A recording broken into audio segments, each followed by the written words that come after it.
Today I'm going to answer the question, is Satisfactory worth buying? And the answer is 110% yes. This is probably one of the games I'm the most sure about when it comes to recommending it to other people. Now obviously this game isn't for everybody, but I'm going to just walk around my base a little bit. You're going to see some machines. It's going to be spoiler free in terms of close-ups, but you're obviously going to see some of the machines as I walk around. And I'm actually going to give you a little bit of an overview of my little factory right now, and then we're just going to walk around and talk about the factory and the game itself.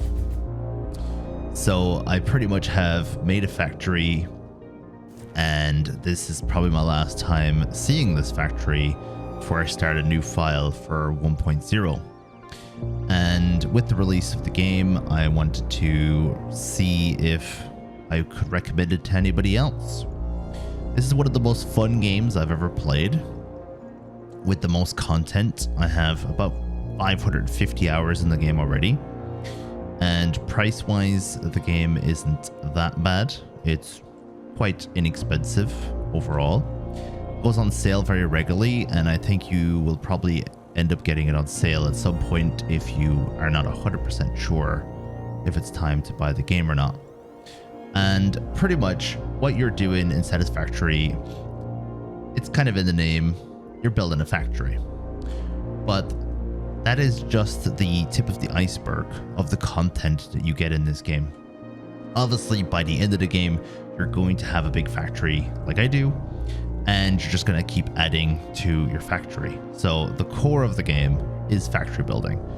But what you do every single time you log into this game is you are solving problems. It's like a mini problem solving game, and there's no puzzles. The puzzle is your own imagination. So you kind of have to think to yourself, how can I be creative enough to solve this issue? And also the solution to these issues is being creative. So you'll come up with these creative ideas to solve any issues that you have. The game asks you to send some products up to space, and the products that you send up to space are resources that you have built while on this planet. This planet is your playground completely. You can do whatever you want here when it comes to putting machines down and playing the game and sending the resources up. There are enemies, but you can turn them off. I usually turn them off. I have played Satisfactory so many times that I don't really care about the combat anymore. It's not a combat game for me, but you can do the combat if you like, especially for your first playthrough. I'd recommend doing it with combat on. And of course, the local fauna, and in some cases flora, they want to stop you from coming onto this planet and completely destroying the place. They want you to leave, pretty much. They don't want you to send your products up to your boss in space. So yeah, you have to fight them, and you have to find further resources. Now unfortunately, you will end up at some point taking over the planet, and they will not be able to stop you. And when you do take over the planet, you can try and be as efficient as you want, or you could do what I do, and that is use up as much space as possible.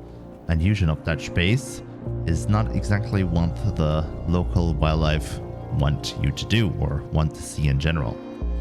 So you start off with very basic resources. You start off having to use your hands to create these products, and then you have to build your way up to be able to make these products automatically. Now, every single part of Satisfactory is in steps. As a whole, this game can seem very overwhelming and can seem too much for people, really. But you will solve every single issue in chunks. You will do them in small little chunks that build up to an overall picture. And because you're going to be working in the smaller areas, small little chunks, it means that you never feel overwhelmed in this game. You feel like you're just in one little area of the giant CPU that is your base. And like, I could fix these machines here. So I need to fix these machines in order to produce a product that goes in there. And then it's going to be used somewhere down the line, but I don't have to look at any of the other machines while I'm trying to fix this one problem. And you're pretty much just trying to make sure that your resources are used correctly. Like, for example, I have steel pipes. Steel pipes are coming in from the resource collection area down below, and they're used for several different things along my base. So I have decided to use my pipes in some of my machines here, which are creating new items, but then some of them have to go down the line and go to a different part of my base for other things. So when I was doing my pipes, I would have taken care of these 4 machines first, and then, or 5, is it 4 or 5? 1, 2, 3, 4, 5. 5 machines first, and then I would have moved the rest of my product, my overflow, down to the next part of the factory where it's required. And yeah, all of this was built by me pretty much. There's nothing natural about this area. This game doesn't come with like these areas here, foundations that are already in the world for you. You just have to build them yourself. And I'll make some videos about top tips I'd recommend for people if you are interested in seeing those. Maybe learn about belts and learn how to work out what your overflow is for the pipes that I mentioned earlier. But for now, I'm just going over the basics of how much fun you can have in this game. Another thing that you can try and do in Satisfactory is make a neat factory. So I have these machines here that usually require 4 inputs, but in this case I have special recipes that stop me from needing 4 inputs. And with these 4 inputs going in, or the 2 for example going in, I have products coming up from below in order to keep everything neat.